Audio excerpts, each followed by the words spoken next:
Hi everybody, Golden Era Bookworm here, and with today's video we start a new series on the super athletes, and we are starting with the great Doug Hepburn, undoubtedly one of the strongest men that ever lived, and in many ways the successor of the Bronze Era Canadian strongman Louis Cyr. Back during the 1950s, the world would witness what would seem almost impossible as Doug Hepburn came onto the scene, smashing record after record, tossing mammoth weights around like nobody had ever seen before. I thought I would start this series with Doug Hepburn's biography as told by him. Back during the late 90s, Doug produced a series of rare videotapes where he described his methods of training and his own biography. And although these tapes are on YouTube, they are quite long, so I have used segments as well as my own information to create this series. And in this first video, Doug recounts his early days as a child and a young lifter, and more importantly, talks about the techniques that served as the foundation to his Herculean strength. Enjoy! The beginning of my acquired knowledge of the procedure involved in the development of natural strength took place at the tender age of 16. As I look back now at the age of 71, summing up the change that has taken place in the world of strength, the comparison seems to be in many aspects quite remarkable. Back in the early 40s, the sight of a really big, well-muscled strong man was, generally speaking, the subject of amusement and the butt of jokes by both the general public and especially the gentlemen of the press and TV media. Not all, but most. Those were the days when supposedly learned personages of universities and the like spouted that the usage of barbells would destroy athletes in competitive sport. The terms muscle-bound, retarded reflex, etc. were coined and commonly used by the greater majority of those in the position of sports authorities at that time.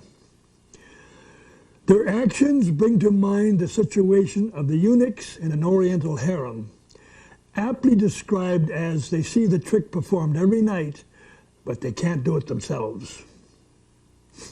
Well, as the saying goes, if you're going to make a mistake, do yourself proud and make a big one.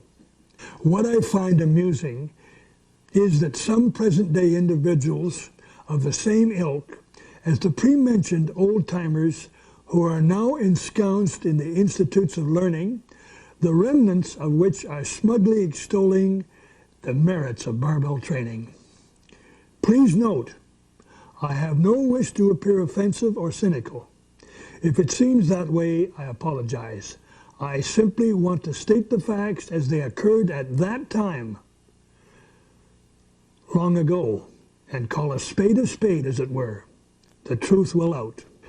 In the early 1940s, I had not as yet attained any great degree of insight or comprehension as to the ins and outs of strength procedures, and generally speaking, I followed whatever training systems strength and bodybuilding mags had to offer. It seems that when I look back to those early days, that strength and muscle building systems stressed sets of high reps of 5 to 8 repetitions consecutively. I found that most of these routines emphasized aerobic and circulatory improvement, not pure strength. It well may be that in looking back, that this preliminary period prior to heavy poundage workouts, the long distance riding, soccer, etc., contributed in no small way to the basic strengthening of the entirety of the body, preparatory to the following indoctrination to the long, arduous sessions with super heavy poundages in the fundamental strength-building movements involved in powerlifting. Again, in looking back, I realize now that I was a loner, and while the other boys of my age were enjoying various social activities, parties, etc., I chose to dedicate long hours of practice in weight training and hand balancing, most often by myself. I suppose I could say that a good part of my life has been spent in my own private world. Having no brothers or sisters, or for that matter, father, and a mother who was forced to earn a living for the both of us in those early years, I was alone. Having never married, the situation has not changed until this day. I distinctly remember the statement made to me by an intelligent young man who had spent some time with me in a job. "Doug," he said one day, "I took a look into your world and it scared me." Coupled with my crippled right leg was a further setback I received from birth, known medically as an alternating squint. In short, I was born cross-eyed. So you see, at birth I was not a prime candidate to earn the title of the strongest man in the world. Be that as it may, I continued my weight training adhering to a regular schedule. Strength magazines fell into my hands at regular intervals, and I marveled at the physiques of those truly extraordinary men. I studied their words and habits, and I suppose at first, unknowingly, I began to emulate their actions. There was one thing that I did know for sure, and that was that I would become one of these men as time passed. Slowly and imperceptibly, I began to mold my life, patterned both mentally and physically. Every few days, I underwent a ritual of carefully taping my chest, arms, etc., and took my body weight.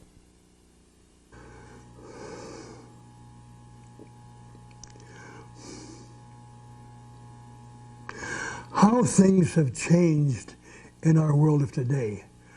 100-meter sprinters squatting 500 pounds, bench pressing 350 plus. Female downhill skiers squatting 300 pounds for reps. Champions all. In the youthful years prior to my introduction to weight training, I participated in a wide variety of sports.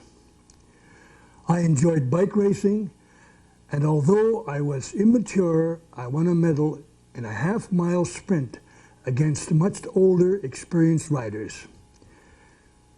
As for distance riding, I once rode 100 miles, stopping only for 10 minutes to eat a sandwich. I was 16 years old at the time.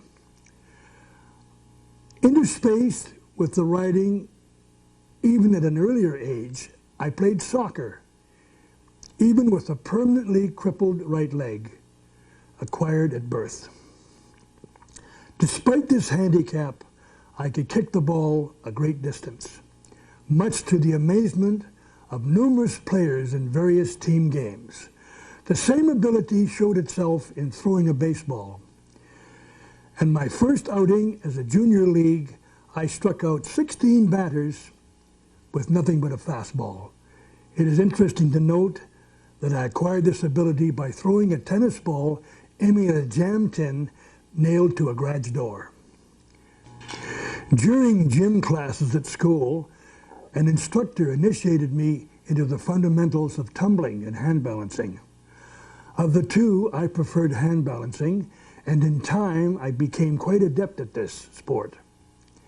I feel it is important to mention here that I stayed at the sport even during my lifting career.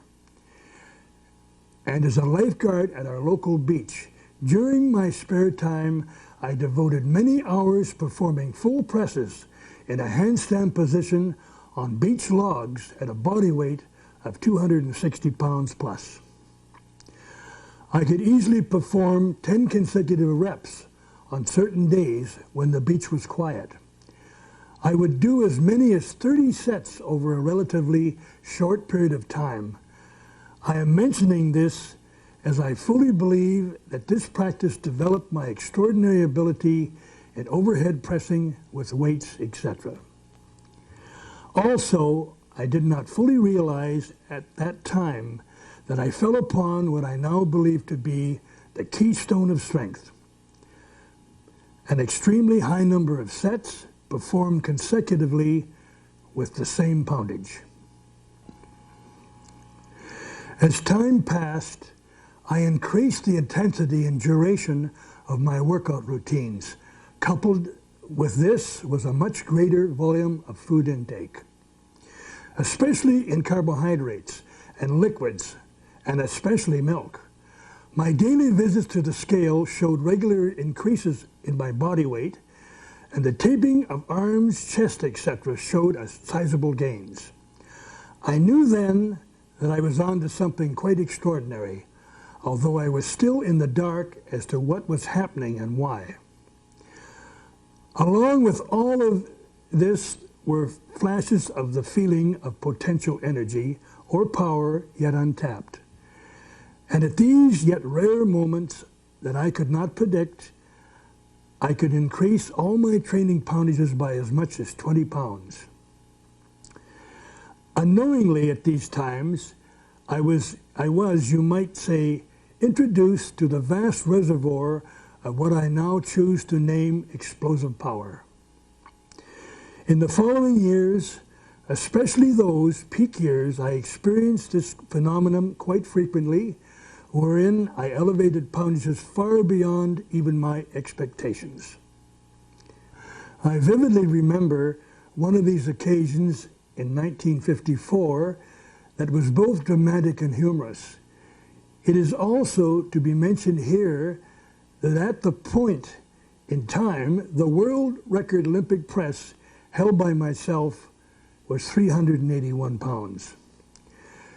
This event took place at the training facilities for lifters competing in the British Empire Games in my hometown, Vancouver, Canada. On a whim, I decided to drop into this pre-mentioned training area to see some fellow lifters I had met at the Games. I was dressed in a street suit and was enjoying a rare treat, which may shock the viewer. I must confess I was smoking a very large cigar.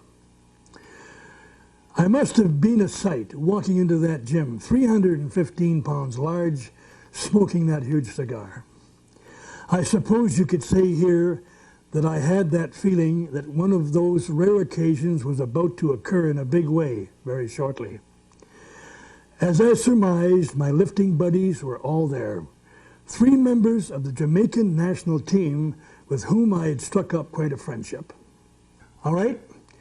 In the center of the gym was a pair of elevated squat stands on which rested a bar loaded to 350 pounds. As I walked towards the bar, cigar in mouth, the 3 Jamaican friends seated themselves on a nearby bench, leaning forward with an air of expectancy. Placing my cigar on the side of the rack, I quickly shouldered the 400-pound bar and pressed it overhead 5 consecutive repetitions. I replaced the bar in the rack, mouthed my cigar, glancing at the 3 Jamaicans. They sat as though transfixed, eyes bugged, faces as white as a sheet. Then one of the 3 slowly approached me, placed his hand on my chest and said, "Man, what do you got in there, a heart?" Right? Unfortunately, in this day and age, if you have your sights on becoming a top-level lifter, it is vital that you have ample time with little or none heavy physical activities other than your weight training. In short, great sacrifices must be made, curtailing social activities, etc. I am quite sure that no more need be spent, as I am quite sure that the viewer gets the picture. I was willing to put everything secondary to my strength building, and this is quite probably the main reason I reached my goal. Natural ability certainly helps. However, I am convinced that a man with less natural ability can defeat most of those naturally endowed with dedication and perseverance. Almost all truly great and lasting champions have both prerequisites. They're willing to put all other desires secondary and also have extraordinary physical ability. At the age of 17, radical alterations in my training and food intake began to assert themselves. These changes in my lifestyle were brought about partly intuitively and partly of necessity. From the economic standpoint, I was convinced that working 8-hour labor shifts daily would be a severe drain on my energy resources. and recuperative power. Coupled with this is that I realized and was firmly convinced that a forced food intake was essential. I had concluded that in order to produce extraordinary size and strength, that this was done along with extraordinary training procedure, strength-wise. By this, I mean extremely long workout periods using a low-rep, high sets in all basic power movements, such as the squat, bench press, high pulls, curls, overhead press, and deadlifts. These exercises would be split up and performed daily, concentrating on one or two only. Later in this tape, I will describe in detail the actual procedure. Of course, the development of this power and procedure took place over a period of years and was the product of many variations, all of which it now seems to me were primarily the product of intuition. As I became stronger organically as well as muscularly, I was capable of proportionately increasing the intensity of my overall training regimen and forced food procedure. I remember what the famous Bob Hoffman said to me in a rare meeting. "Mr. Hepburn, you do not have the internal organs of an ordinary man. You have developed super organs due to your super heavy training." I am quite sure that Mr. Hoffman, coach of the U.S. weightlifting team, knew what he was talking about, as I certainly could put a tremendous amount of food away without discomfort. I seem to be able to build strength and muscle on almost anything. I am sure that present-day dietitians would gag if they were told of my eating habits. It seemed that I could build muscle on carbohydrates. I remember the day when my body weight increased 8 pounds. Obviously, this was due to a large intake of liquids, as it was not unusual for me to consume 6 to 8 quarts of milk in one day. I am also convinced that heavy training increases the natural ability of the body to produce testosterone, especially so in young men. I feel this must have been the case in my instance. As a young teenager, although strong, I certainly wasn't big at that age. Many of the world's leading experts admitted in their writings that although they could explain, categorize all the other great heavyweights, how they were so big and strong, they were at a loss to explain why or how I attained my extraordinary level of naturally endowed size and power. In conclusion, before we now proceed into the actual detailed explanation of just exactly how I trained and applied the forced diet and intake, I would like to make a few more statements. So that was the first video in this new series on Doug Hepburn, one of the mightiest super athletes and strongmen that ever lived. Now, what I found most interesting about his recollection during this biography was the technique that he attributes his pressing strength to, and that is, of course, the handstand push-up, which was also used by the likes of John Grimmick, Marvin Eder, and other Silver-era lifters. And yeah, I have to agree with Doug here, as this particular feat, which is not practiced today, would give one the ability to lift impressive poundages, as Doug would perform up to 30 sets during his workouts on the beach using up to 10 reps per set, which is not only impressive but helps us understand why and how he got so strong. This is definitely a technique that is seldom practiced today at that elite level. I mean, you see CrossFitters do it, but nobody really does these kinds of workouts where you're doing, handstand presses for, hours at a time, trying to perform set after set after set. That's going to really lead to a base foundation of strength on your shoulders.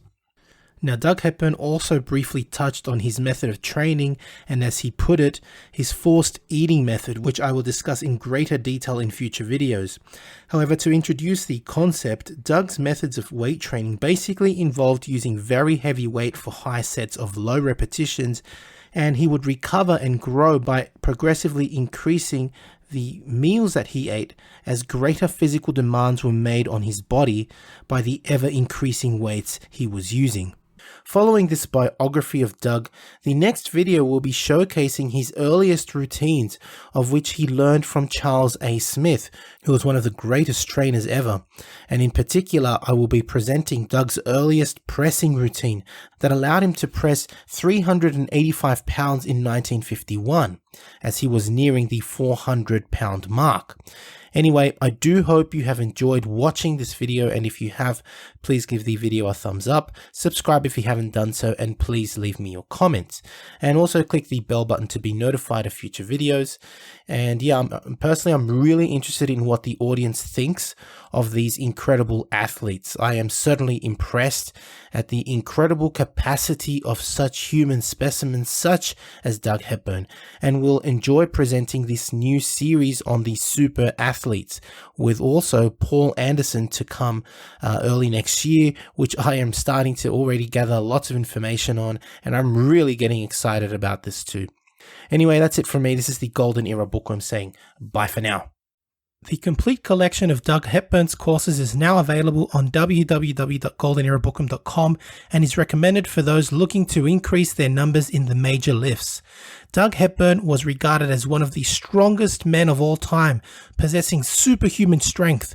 The collection of books includes titles such as the deadlift, the deep knee bend or squat, how I bench pressed 500 pounds, the Olympic press, the two hands curl, the Doug Hepburn super strength course, as well as his course for strength and bulk. All courses are now available at www.goldenerabookworm.com.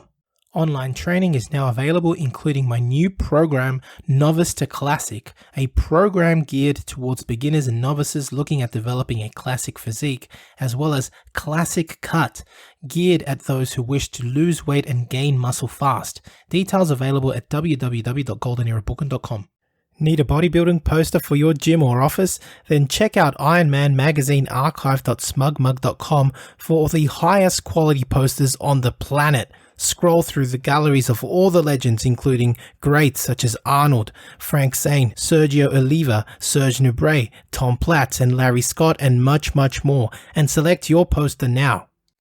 To support your favorite YouTube channel, please visit teespring.com/stores/goldenerabookworm for merchandise, including t-shirts, hoodies, face masks, phone cases, and much, much more.